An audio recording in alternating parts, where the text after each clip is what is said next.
Hey everyone! Today, we're going to take a closer look at what life was like in the towns during the Middle Ages. You might think of castles and knights when you hear Middle Ages, but there's so much more to it, especially when it comes to how people lived in cities. So, let's get into it. Back then, the Germans who invaded the Roman Empire weren't exactly city folks. They were used to wide open spaces and living off the land, so they didn't really vibe with the idea of settling inside those big old Roman city walls. Over time, many of these once bustling Roman cities started fading away. Some completely disappeared, while others shrank down to almost nothing. The ones that survived lost their ability to govern themselves, which meant they were pretty much under the thumb of whoever owned the land around them. Life in these towns wasn't all that different from life in the countryside. Both groups worked hard tilling soil just to survive, and both had to answer to the local lord. These lords made the rules, picked officials, and even handled disputes in their own courts. Honestly, aside from being a bit bigger, towns didn't offer much that villages didn't already have. This whole setup stayed pretty much the same for a long time, especially during the early Middle Ages when feudalism was taking shape, and nobles were busy fighting off invaders like the Saracens, Hungarians, and Northmen. But by the 10th and 11th centuries, things began to change. People could finally travel without constantly worrying about getting robbed or attacked.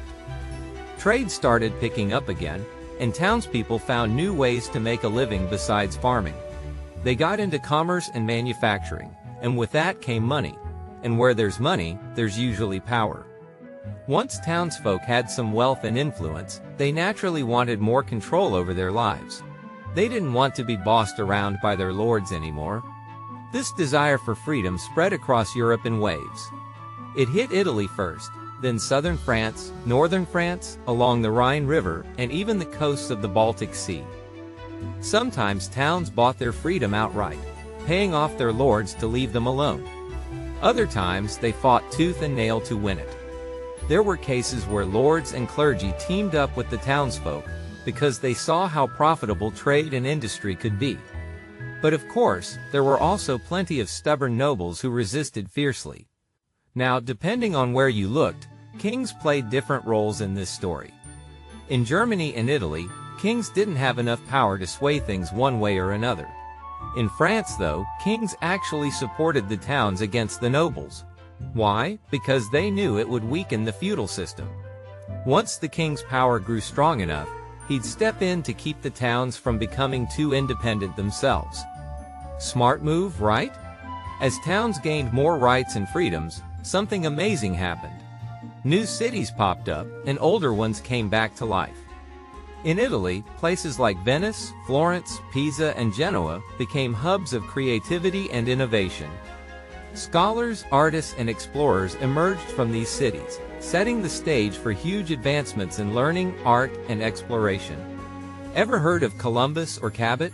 Yeah, they came from this world. Meanwhile, in France, townspeople showed off their skills by building those stunning Gothic cathedrals that still wow us today. And over in Germany and Holland, clever craftspeople invented printing, paving the way for modern education and knowledge sharing. So what kinds of privileges did these townspeople actually get? Well, don't expect anything flashy by today's standards. In lots of French towns, they scored things like lower rents, fixed taxes on goods they sold, and exemptions from having to fight in wars unless they could come home the same day. They also won the right to handle legal disputes within their own town instead of traveling somewhere else. Oh, and no fees for using the communal oven. A small perk, sure, but hey, every little bit helps. They could gather dead wood from the lord's forest for fuel, sell their property whenever they wanted, and leave town without permission. Plus, if a peasant managed to stay in town for a year and a day without being dragged back to their lord, they were considered free. In some areas, towns went further and gained the right to elect their own judges, or even all their officials. These places were often called communes. Lords had very limited power over communes. They mainly just collected agreed-upon payments. In Italy, some communes became practically independent, wielding as much authority as the nobles. They made laws, minted coins, had vassals, and even waged wars. But here's the key difference. In communes, power belonged to everyone in the community, not just one person. That created a sense of shared responsibility and fostered a can-do attitude among citizens. At the same time, they were learning how to govern themselves, laying the groundwork for future democracies. Governments run by the people, for the people, and of the people. And it's important to remember that these places weren't perfect. Sure, they brought progress and new opportunities, but like any human society, they had their fair share of problems too. For one thing, not everyone in the towns was treated equally. The wealthier townsmen often acted just as selfishly as the feudal lords they'd fought so hard to escape from. In fact, sometimes the rich merchants and leaders of the towns were just as cruel, if not more, to the poorer folks living among them. This created a lot of tension inside the towns. There were constant power struggles between those who had influence and those who didn't. And if you think family drama is messy today, imagine centuries-long feuds carried down through generations. These rivalries could get brutal, so much so that Shakespeare even wrote about one in his famous play Romeo and Juliet. Over in Italy, things got particularly heated with two major factions, the Guelphs and the Ghibellines. At first, these groups actually stood for different political ideas. But over time, the divide became less about principles and more about petty rivalries. People could tell which side someone supported based on silly details, like how they cut their fruit at dinner, or what color rose they wore. It sounds ridiculous now, but back then, these differences led to serious fights. When arguments within a town got out of hand, the citizens would sometimes invite an outsider, a neutral ruler, to step in and restore order. But this solution usually came at a cost. Eventually, many communes lost their independence altogether. In France, kings took control of the towns, while in Italy, local tyrants seized power. So while the towns started strong, they didn't always stay that way.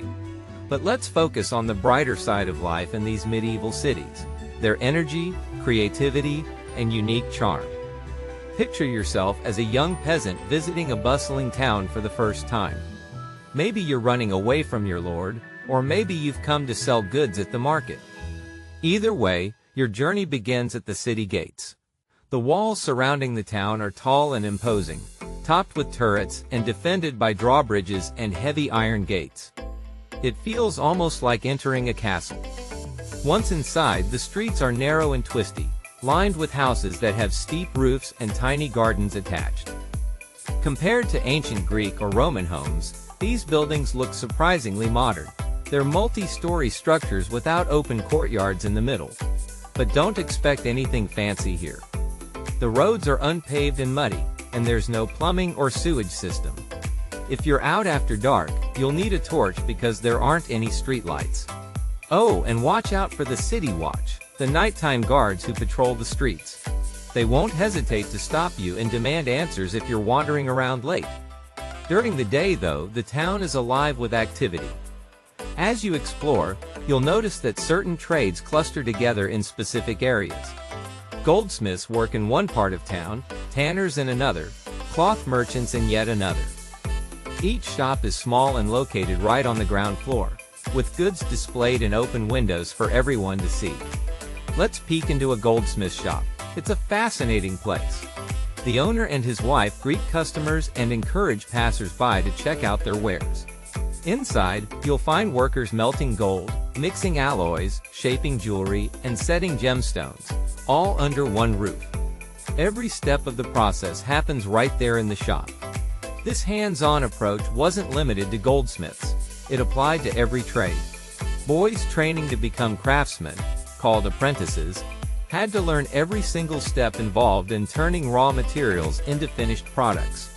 This meant years of hard work, often lasting up to a decade. During this time, apprentices lived with their masters' families above the shop. While life wasn't easy, it was still better than being a peasant boy stuck working in the fields all day. Apprentices ate better, lived in safer conditions, and had real hope for the future. Once their training was complete, apprentices joined a guild, a professional organization for people in their trade. Guilds played a huge role in medieval towns. They set rules for how businesses operated, ensured quality standards, and kept outsiders from practicing the trade unless they'd gone through proper training. There were guilds for just about everything: stonecutters, carpenters, blacksmiths, weavers, and more. Even merchants formed their own guilds to oversee trade with other cities. For ambitious young men, becoming a master craftsman was only the beginning. Many dreamed of saving enough money to start their own businesses. With enough success, they could hire apprentices and workers of their own, and maybe even rise to become leaders in the town someday. As you wander further, you'll encounter churches and chapels tucked throughout the city. One of the most impressive sights is the Grand Cathedral, towering high above everything else. These cathedrals were designed to inspire awe, with intricate carvings and soaring architecture that showcase the skill of medieval builders. Nearby you'll find the town hall or belfry, which served as the heart of the city. Its sturdy tower offered protection during attacks, while the bell atop it rang out signals for daily routines, like when to start and stop work, or emergencies, like fires or invasions.